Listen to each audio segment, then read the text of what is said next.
Всем привет! Вы находитесь на канале Ремонтфострой.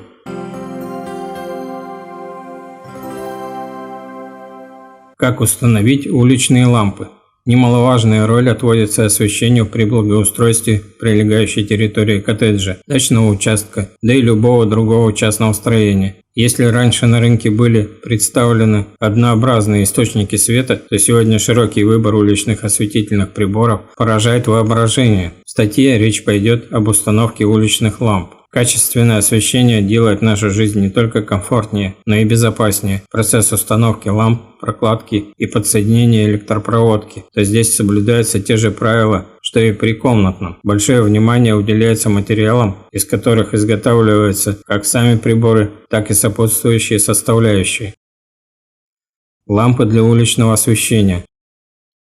Освещение можно поделить на основное и вспомогательное, декоративное. Первый тип отвечает за безопасность, так как обеспечивает яркую видимость участка. Ко второму виду можно отнести прожектора, устанавливаемые на территориях частных владений. Приборы используются для декоративной подсветки дома, беседки, пешеходных дорожек. Они больше служат в качестве создания особой атмосферы, красивого оформления приусадебной территории. Это могут быть настенные лампы, подсвечивающие вход или часть стены. Особый колорит достигается в ночное время суток. Наземные светильники монтируются вдоль дорожек или определяют границы клумб или лужаек. Фонари, устанавливаемые у входных зон, а также вдоль тротуаров. Последние два варианта могут просто располагаться на территории в хаотичном порядке, создавая оригинальный вид любого ландшафта. Светильники могут работать от солнечной энергии. Зарядки от 8-часового светового дня хватит примерно на 6 часов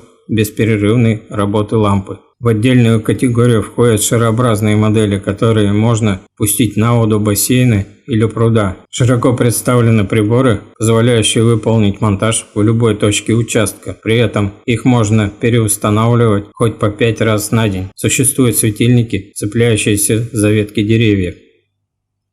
Особенности ламп для светильников уличного освещения. К осветительным приборам предъявляются повышенные требования к мощности. Данный параметр определяется эффективностью работы. Еще одним важным показателем является срок эксплуатации. Так как замена уличных ламп сопряжена с некоторыми трудностями, то эту характеристику не следует обходить стороной. Есть ряд особенностей, которые свойственны только специализированным приборам для уличной эксплуатации. Герметичность корпуса и стойкость к перепадам температур, что позволяет работать устройству при неблагоприятных погодных условиях. Устойчивость к нестабильному электрическому напряжению, невосприимчивость к вибрациям, характерным для уличных условий, проезжающие транспортные средства, усиленный ветер, град и так далее. Высокая светоотдача и оптимальный угол освещения определенной зоны. Прочность, которая защищает как корпус, так и лампы от умышленной порчи хулиганами. Электрооборудование должно иметь маркировку IP, которая свидетельствует о степени защиты. Первая цифра от единицы до 6 указывает на защищенность прибора от попадания пыли и более крупных твердых частиц.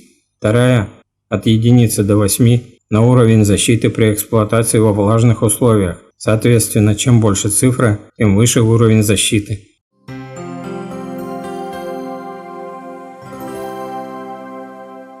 Типы лампы. Осветительные приборы классифицируются по многим параметрам. Самые распространенные из них являются распределение по типу используемых ламп. Галогенные. Они прекрасно передают световые потоки направленного или рассеянного свечения. Невероятная популярность обусловлена длительным сроком эксплуатации и возможностью применять их для самых разных приборов. Сегодня налажен выпуск галогенных уличных ламп мощностью от 3 до нескольких десятков тысяч ватт, поэтому можно с подбором модели для определенных нужд не составить трудностей. Среди достоинств также можно отметить возможность регулировки мощности и способность работы даже в агрессивных условиях. Люминесцентные уличные лампы. Газоразрядные лампы высокого давления отличаются холодным ярким светом. Они служат прекрасным вариантом для оранжерей, выставочных залов и открытых пространств. Главным достоинством таких изделий является слабая чувствительность к перепадам напряжения в электросети. Благодаря техническим приоритетам Лампы характеризуются высоким сроком службы и широким диапазоном цветовой температуры, где самые большие показатели приравниваются к дневному освещению. Натриевые светильники, оснащенные такими лампами, демонстрируют довольно слабую цветопередачу. Однако приборы с мягким желтоватым излучением широко используются в ландшафтном оформлении. Такие лампы относятся к энергосберегающей категории. При высокой светоотдаче в желтом спектре за счет натриевых паров изделия потребляют мало электроэнергии, в связи с чем прожекторы можно поставить в разряд неприхотливых и экономичных изделий уличного освещения. Светодиодные лампы для уличных фонарей. Светодиоды отличаются прекрасной цветопередачей и контрастностью. Среди положительных качеств отмечают длительную эксплуатацию, экономичность и стойкость к механическим воздействиям. Сфера их использования обширна. С их помощью осуществляют подсветку строений, применяют для обустройства интерьеров и оформления ландшафтов. В зависимости от цели можно использовать одиночные прожекторы, либо группу светильников. С помощью изделий создаются интересные эффекты. Используя диммеры, можно организовать яркое и полноценное освещение. На сегодняшний день светодиодные лампы для уличного освещения являются самыми популярными. Опоры для уличного освещения.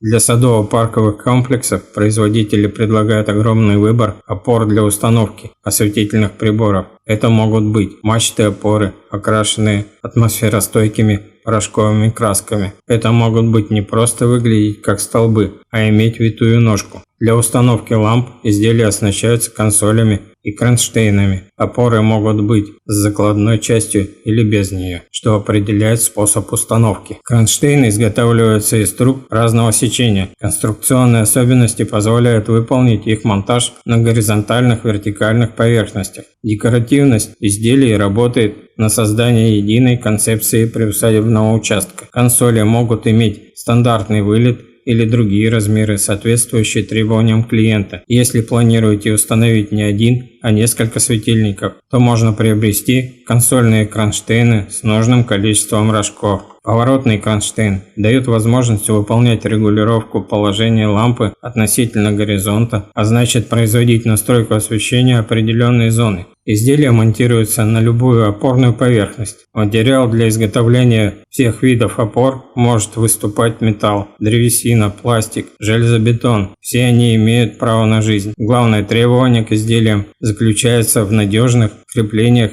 и герметичном месте для прокладки электропроводки. Подготовительные работы.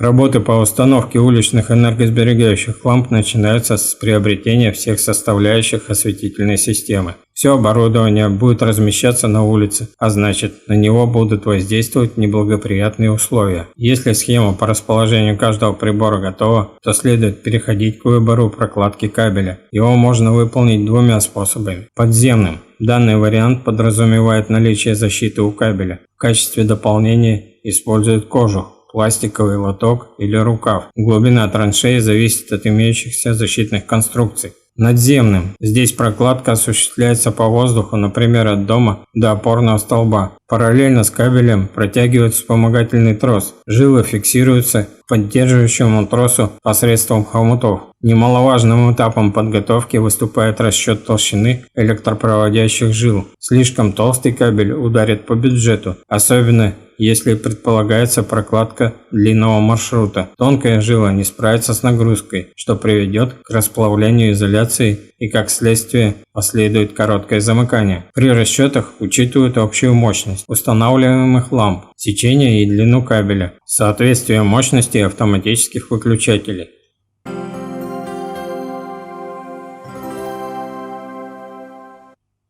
Требования к укладке кабеля.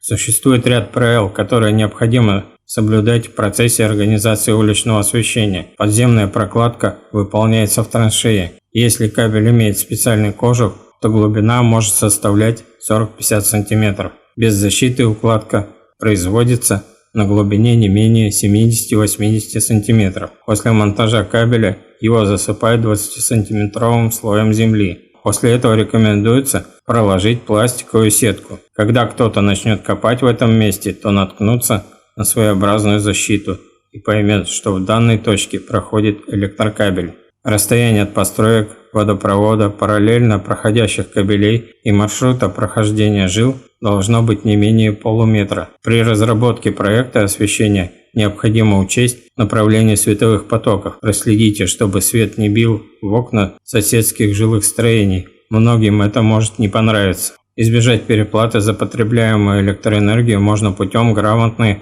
расстановки оборудования. Отсутствие пересечения радиусов освещения говорит о правильном подходе к данному вопросу. В качестве источника света отдайте предпочтение не красоте, а эффективности. Чтобы не менять перегоревшие лампы, с завидной регулярностью выбирайте изделия с длинным сроком эксплуатации. Рекомендуется остановить свой выбор на уличных светодиодных лампах. Выключатели и розетки должны быть также иметь высокую степень защиты. Для надежности можно использовать декоративные средства, которые представлены в широком ассортименте.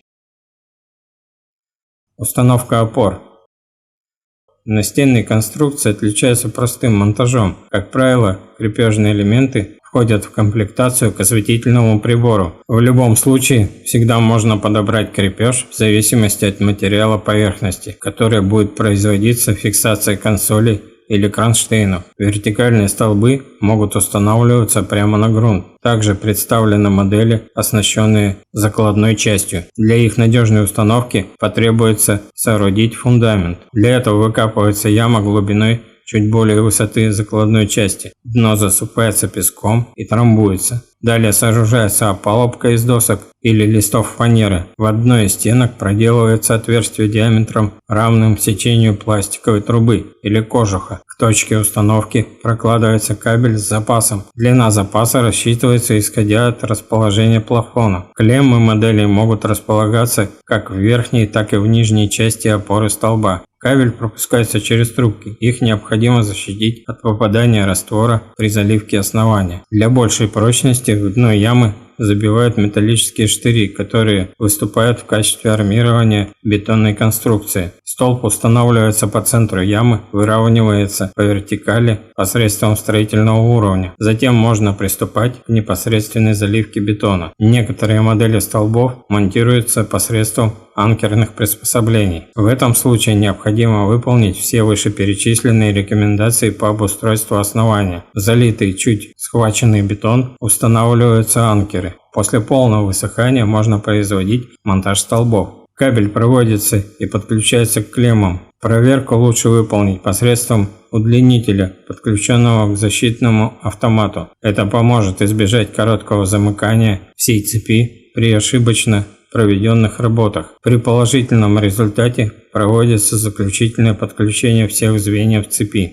Путем таких нехитрых рекомендаций выполняется установка ламп для уличного освещения. На этапе проектирования можно предусмотреть наличие автоматики. Современные системы сегодня невероятно востребованы. С помощью специальных фотореле, датчиков, приборы срабатывают от движения или интенсивности естественного освещения. При отсутствии раздражителя лампы автоматически включаются или выключаются. Такие системы невероятно удобны. При их наличии отпадет необходимость в ручном управлении, к тому же они позволяют экономить потребление электроэнергии. Да и в отсутствии хозяев освещение будет работать, что создаст иллюзию присутствия людей.